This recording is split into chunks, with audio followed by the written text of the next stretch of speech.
Разговор пойдет, как добиться успеха, секрет успеха. Привет и добро пожаловать на мой канал «Простой разговор». Если быть честным, не так много людей добиваются успеха в жизни, только примерно 1% людей достигают, реализуя свое предназначение. Если ты хочешь быть по-настоящему успешным, дело не в машинах, не в богатстве, это про то, чтобы наполнить свою душу, а то, что наполняет мою душу и твою душу, может быть совершенно разное. Ты должен серьезно относиться к своим целям и работать над ними, иначе ты потратишь всю свою жизнь впустую, наблюдая этим, как другие люди достигают своих целей. Ты всегда будешь второстепенным персонажем в чьей-то пьесе, а это ты точно не хочешь. Твоя жизнь – это про тебя. Ты на первом месте. Ты не сможешь жить наполненной и счастливой жизнью, если постоянно ставишь других людей на первое место и беспокоишься больше, чем о себе. В этом видео я расскажу тебе, как раскрыть свой потенциал и поверить в себя. Вера в себя. Что отличает успешных людей от неуспешных?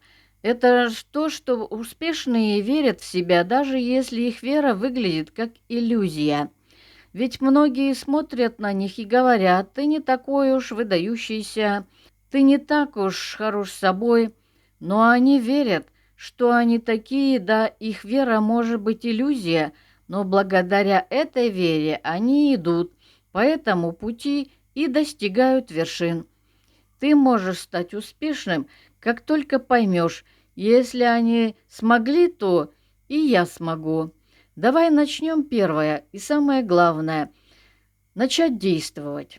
Начни действовать. Главное, перестаньте просто реагировать на жизнь и начните действовать, что я имею в виду. Я вижу много людей, которые так и не достигают чего-либо значимого, не добиваются целей, потому что они постоянно только смотрят на жизнь.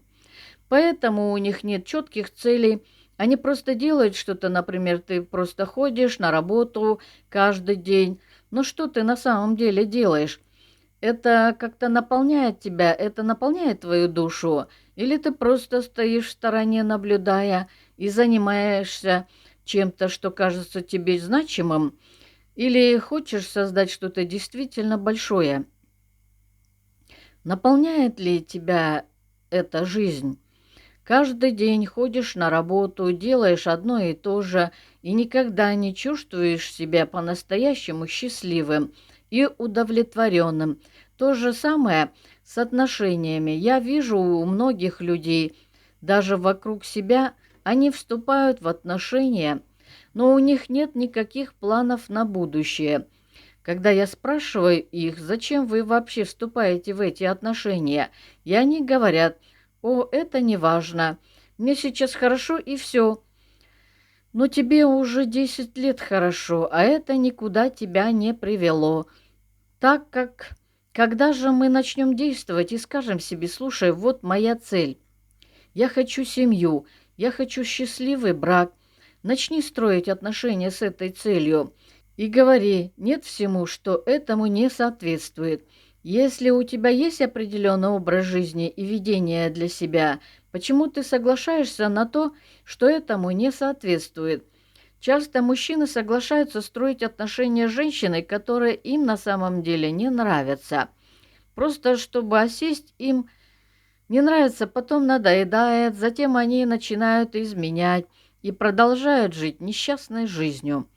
Но почему ты изначально согласился? Ведь ты можешь быть тем человеком, которого действительно хочешь, если веришь в себя. Ошибки в отношениях.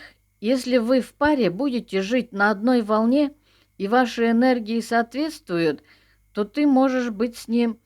Тебе не нужно делать кого-то несчастным только потому, что ты думаешь: это все, на что я способен, и жить свою жизнь во лжи и изменах с самого детства. Нас учили просто следовать системе, а не верить в себя. Потому что кому выгодно, чтобы ты верил в себя? Это невыгодно для других, это выгодно только тебе.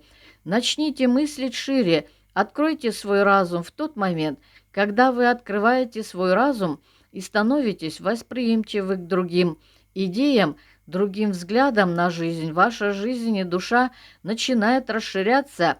Наша душа хочет расширяться. Наша душа не хочет застоя.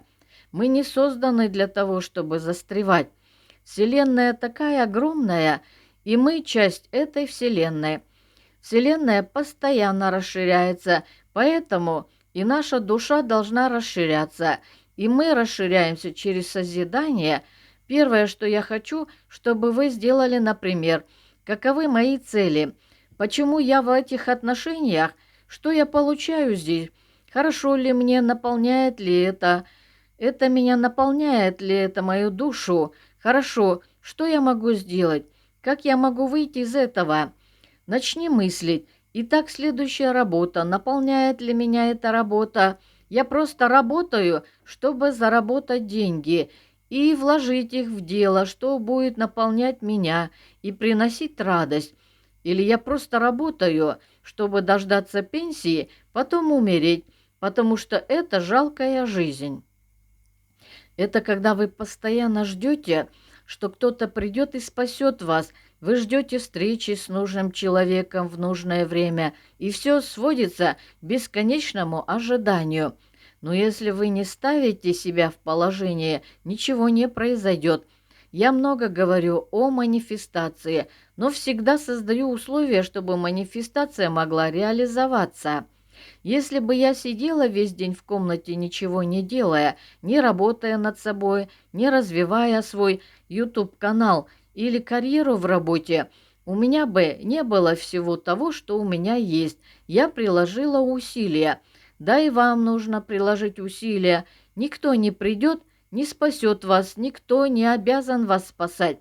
Вы должны взять ответственность за свою жизнь каждый раз, когда вы ждете, что кто-то придет, станет вашим рыцарем, на ожидание уходит время и жизнь. Хватит ждать спасения и рыцаря на белом коне. Вы каждый раз отдаете свою силу и энергию.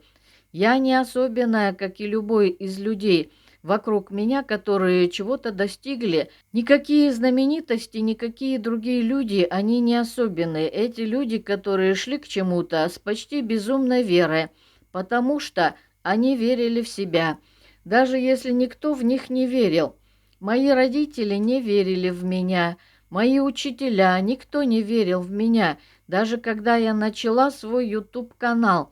Мне говорили: удаляй это видео, удаляй, или угрожали мне, но я сказала нет, потому что я бы скорее умерла, чем не выполнила свое предназначение. Вот почему я сейчас там, где я есть, и меня нельзя остановить. Еще один успешный и уверенный в себе человек – это тот, кто ставит перед собой цель и не останавливается ни перед чем, чтобы достичь ее.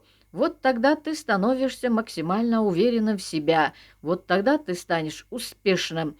Тогда я говорю, что я это сделаю, поверь мне, все вокруг знают, это она сделает, и никто ее не остановит. Это может быть самой большой ошибкой в моей жизни, но эту ошибку я совершила сама, и это мое решение. Поэтому я всегда сначала слушаю себя, потом слушаю советы других людей, но это нельзя, я принимаю это. Если не правы, я следую совету, но чаще всего, кто принимает окончательное решение, это я. Если я говорю, что добьюсь чего-то, или что я буду где-то, я не остановлюсь ни перед чем. Люди могут 1000 раз говорить: ты не справишься, у тебя не получится, а я обязательно буду там и каждый день буду доказывать всем, что никто и никогда не сможет лишить меня моих возможностей, как стать уверенным в себя. А у тебя есть, чтобы быть уверенным прямо сейчас? Что у тебя есть? Ты что-то сделал или чего-то добился? Ты хотя бы занимаешься спортом, ходишь ли в спортзал? Если ты говоришь себе: «О Боже, я добьюсь этого тела», а через 3 года ты все еще и говоришь и не делаешь, после этого ты можешь верить себе, ты каждый день врешь. Самому себе ты даешь себе обещания, но не выполняешь. Начните с малого, начни что-то делать, начни с малого, но делай что-то, двигайся к чему-то, и ты начнешь верить в себя, когда докажешь себе, что можешь сделать хоть что-то маленькое. Посмотри, как ты почувствуешь себя, когда достигнешь чего-то большего. Никто не сможет сказать тебе ничего, потому что твоя уверенность исходит из твоей внутренней веры, а не из внешней. Пойми, что мы все творцы. Это наше естественное состояние. Посмотри на детей. Они постоянно что-то создают, двигаются. Ребенок, если он упадет с велосипеда, он не перестает кататься, думая: «О боже, я упал, все нет». Он продолжает пробовать снова и снова. Ребенок, если он упал, когда учился ходить, он не перестал ходить. Он продолжает, потому что у детей нет стыда. Им еще не привили весь этот травматический стыд, буллинг, насилие. Они еще чисты. Они только пришли на эту землю. Но это наше естественное состояние, ребята. Нам просто нужно вернуться в наше естественное состояние, творить, как творит ребенок. Возьмите детей для вдохновения, посмотрите, как они себя ведут. Они не цепляются за вещи, они переходят от одного к другому. У них есть одно увлечение, потом другое. И не двигаются дальше, они не привязываются к вещам, они идут дальше. Вот такими мы должны быть. Чтобы быть счастливыми в жизни, нужно уметь идти дальше. Ты плачешь о том, что случилось 5 лет назад. Ты лишаешься себя сегодняшних возможностей, потому что ты застряла в прошлом, и ты хочешь будущее, которое ты хочешь, но не можешь создать, потому что не ценишь настоящее, что можно создать все, что угодно. Ты можешь создать. Вселенная огромная и необъятна. Мы живем в изобилии. Ты можешь писать книги, писать стихи, музыку, снимать видео на YouTube. Ты можешь говорить, даже готовя еду. Ты создаешь пищу. Создавать семью — это не обязательно должно быть что-то грандиозное. Посмотри, это должно быть то, от чего твоя душа захочет встать утром. Если твоя душа утром чувствует: «Я хочу встать, потому что я могу пойти в спортзал или заняться уборкой». Это привилегия. Пойми, что есть много людей в больницах, которые мечтают просто быть здоровыми. Мы не видим это как привилегии, пока они не будут у нас отняты. Мы не осознаем наши возможности, пока их не потеряем. Каждый день, когда ты говоришь: «Мне нужно учиться», скажи: «Нет, мне выпала возможность учиться». Есть так много детей и студентов, которые мечтают учиться. Есть столько женщин, у которых нет возможности учиться. Так что будь благодарным за то, что у тебя есть то, что ты хочешь, это что ты можешь делать, то, чего хочет твоя душа. Преобразуй боль в силу. Хочу быть шеф-поваром. Мне никогда не было интересно быть поваром, но я знаю, что для кого-то это единственная мечта.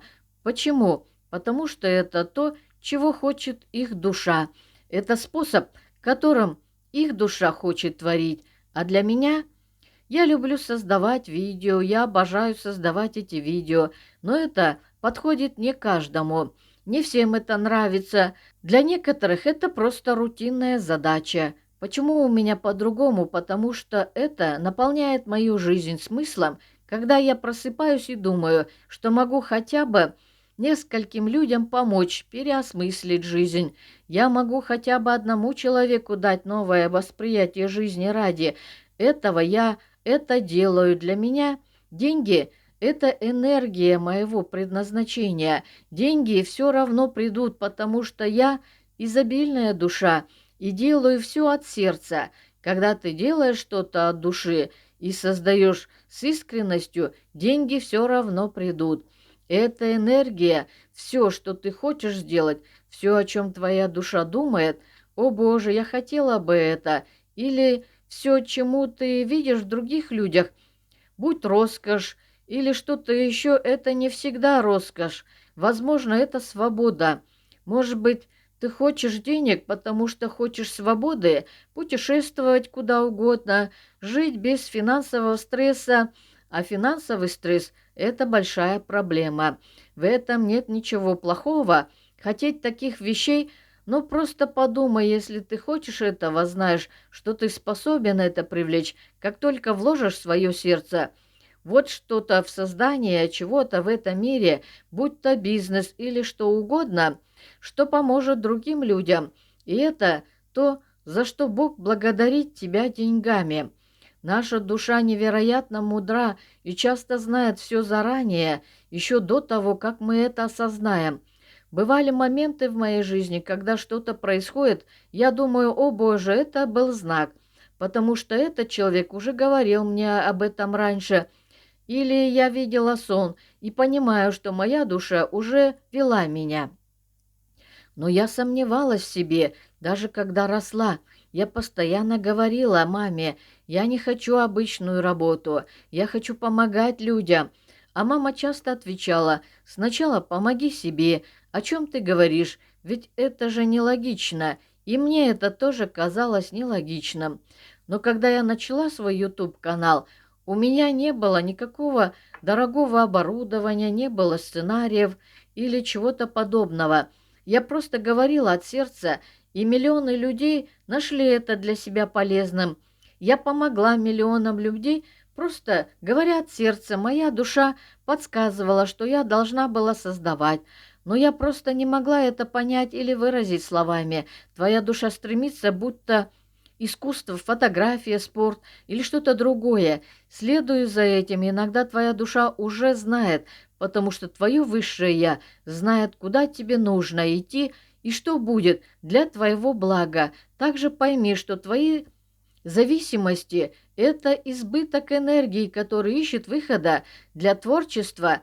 Заметь, когда у тебя нет цели в жизни, когда ты ничего не создаешь и к чему не стремишься, не живешь ради чего-то, твое тело впадает в депрессию или ищет способ высвободить, и тогда многие начинают пить или подают в разные зависимости, даже в сексуальные зависимости, потому что думают, а что еще мне делать с этим избытком энергии? Но твоя душа пытается сказать тебе, что она хочет цели в жизни, ради чего бы ты ни боролся, чтобы не вдохновляло тебя, она хочет это проявить, хочет воплотить это на земле. У меня была пищевая зависимость. Я постоянно ела, пытаясь подавить все свои эмоции. На самом деле мои эмоции хотели выйти наружу, хотели проявиться, но я подавляла их едой, думая, по крайней мере, что я ничего не буду чувствовать. Но как только я начала чувствовать, я сразу начала меняться, потому что смогла использовать свои энергии и преобразовать их, например, на моем YouTube-канале. Самые великие художники создавали свои величайшие шедевры, потому что они были грустные, злые или хотели отомстить кому-то. Именно тогда они создавали величайшие книги, песни, стихи. Например, футболисты играют лучше всего, когда они чувствуют очень сильную эмоцию. Даже когда я начала этот свой YouTube-канал, моим главным мотиватором был страх и печаль. Я хотела, чтобы кто-то понял, насколько неправильно мной поступили. Я сказала себе, я покажу вам, что я стану величайшей, какой только могу быть. Гнев из-за обид и всего, что произошло со мной, вдохновили меня создавать видеоролики и показывать другим людям, которые находятся в такой же ситуации. Если ты веришь в себя, ты сможешь выбраться из этого. Если ты веришь в себя и действуешь, и одно важное правило, не отклоняясь от своей цели, я всегда знаю, куда я иду, я всегда знаю, кто из людей может пойти со мной, а с кем не стоит общаться.